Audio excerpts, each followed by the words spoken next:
On the 8th of September 2024, a letter signed by 440 Christian leaders across New Zealand was delivered to Parliament. The letter includes the following.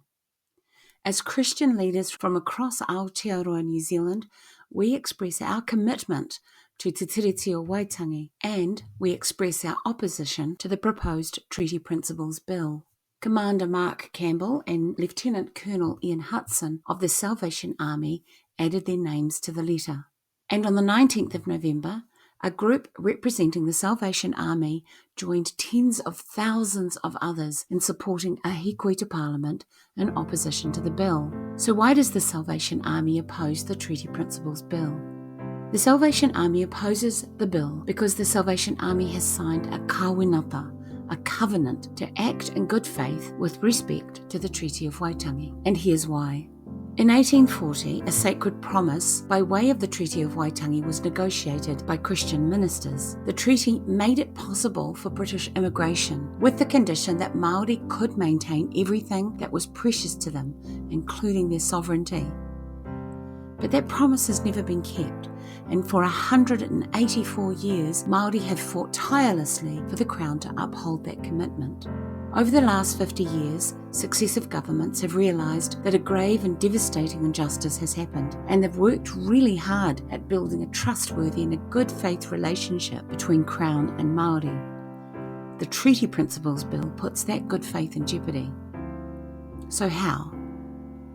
If passed, the references to the Treaty of Waitangi currently in legislation risk being removed so that corporations interested in agriculture, mining, energy and property development in New Zealand won't be required to consult with Māori, making it easier for them to further exploit our country's resources. Unchecked access to our natural resources will further impoverish our land, our sea and our people for generations to come, and that has been the experience of Māori in the past, and we cannot allow it to happen in the future.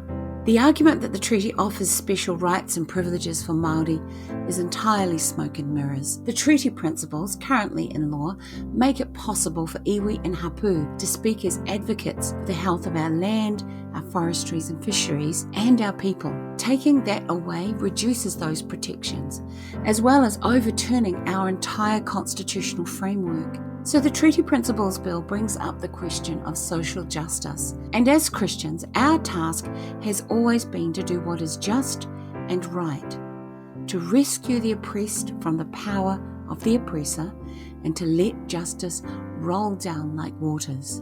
We consider the effects of colonisation upon Indigenous people across the world, including New Zealand, to be an injustice that must be corrected.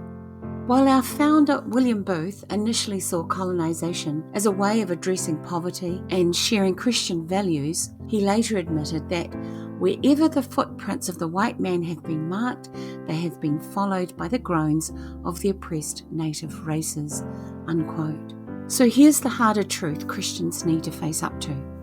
The church has been very much involved with colonisation and has its own wrongs to right. Over the decades, many churches across the world have woken up to this fact, including the World Council of Churches, who acknowledge that damage has been done, and they've taken steps to heal the harm by 1. Repudiating the doctrine of discovery, 2. Committing to reconciliation, 3. Supporting the legal rights of Indigenous people, and 4. Committing to work toward healing and justice. It's fast becoming a point of spiritual maturity in the church worldwide to undertake the work of rethinking our faith in light of the harm done by colonisation, both economic and spiritual, and committing to not repeating that harm.